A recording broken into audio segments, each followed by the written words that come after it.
Ms. Tin Pei-Ling. Question 12.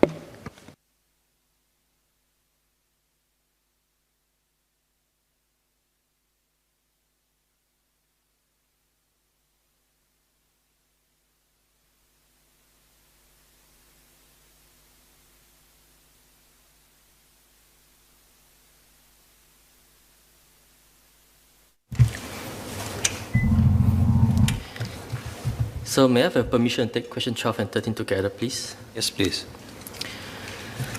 So construction costs in Singapore have increased due to the COVID-19 pandemic.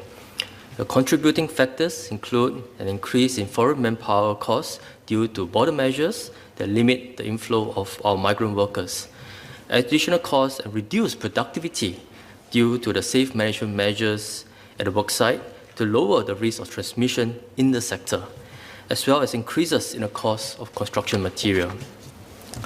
The government has implemented a suite of support measures to help construction firms cope with the additional costs arising from COVID-19.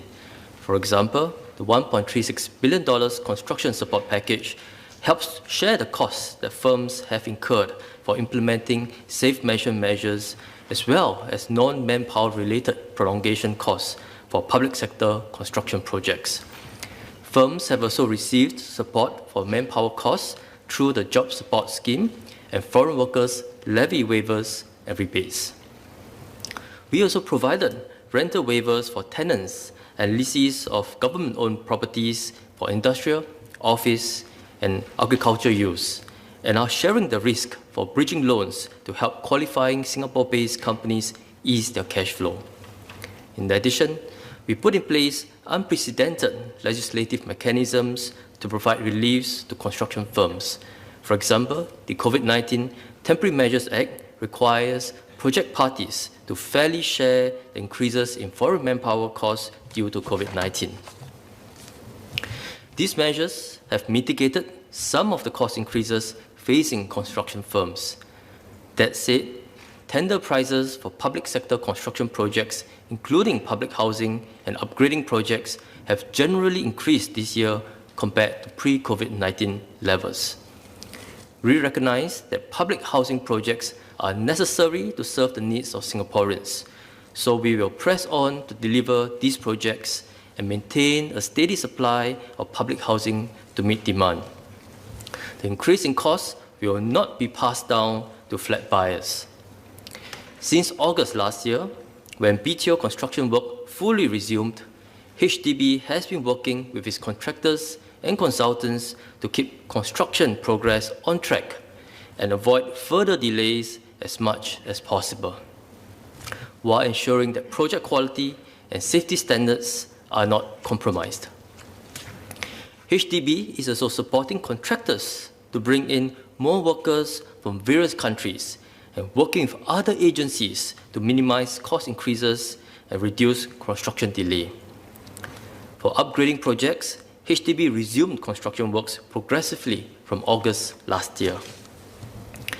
HDB has also been similarly working with its contractors and consultants to minimize the delays to these projects, while ensuring that any upgrading works are carried out in adherence to prevailing safe management measures. The rise in construction costs has not adversely affected the demand for green buildings. The gross floor area, or GFA for short, of developments applying for Green Mark certification has remained steady at around half of overall construction demand since 2018. One possible explanation is that the cost premium of fulfilling the Green Mark requirements is small in proportion to the overall construction cost at less than 5% for most projects. Furthermore, the resultant energy savings during the life cycle of a building outweigh the upfront investment costs.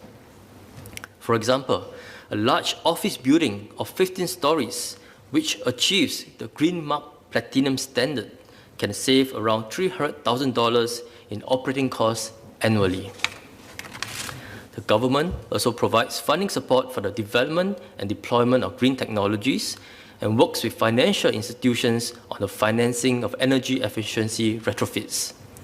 The government remains committed to pursue our sustainable development agenda under the Singapore Green Plan 2030. Some infrastructure projects may face construction delays in the immediate term, but we will press on with our plans and sustainability efforts. We will also continue to monitor the impact of the pandemic on the sector and work closely with trade associations and other partners to support the industry through this crisis. Tin.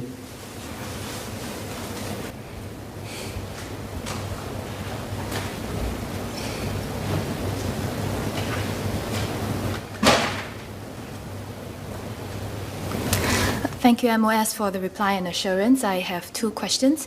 One is on the upgrading projects. So, let me just give a bit of context. There's a neighbourhood renewal program that was slated for McPherson constituency.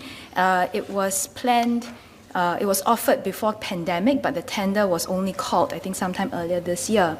As a result of the increasing construction cost, the scope of work that we could, undertake within that budget has drastically reduced. So I would like to ask whether the budget could be reviewed or what other measures could we consider so as to avoid or minimize disappointment from the residents.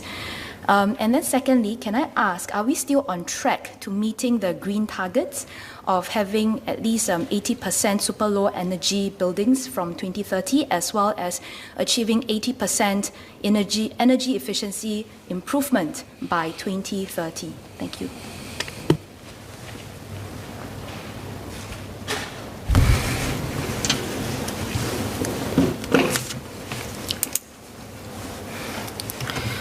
So, I thank the member for her two supplementary questions.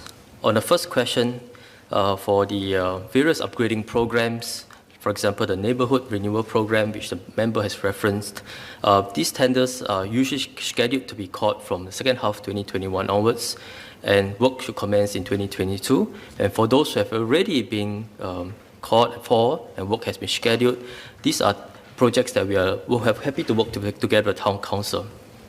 For these selected NRP projects, the Town Councils have been advised to consider alternative modes to engage the residents for those who need to garner the necessary support for the projects in view of the pandemic. And for those projects who are looking at scope increases and budget reviews, we will look at it from a case-by-case basis, but we encourage the Town Councils to work within our budgets and reduce upgrading items if necessary. And something that we will discuss with the member if there are specific issues raised for the specific project.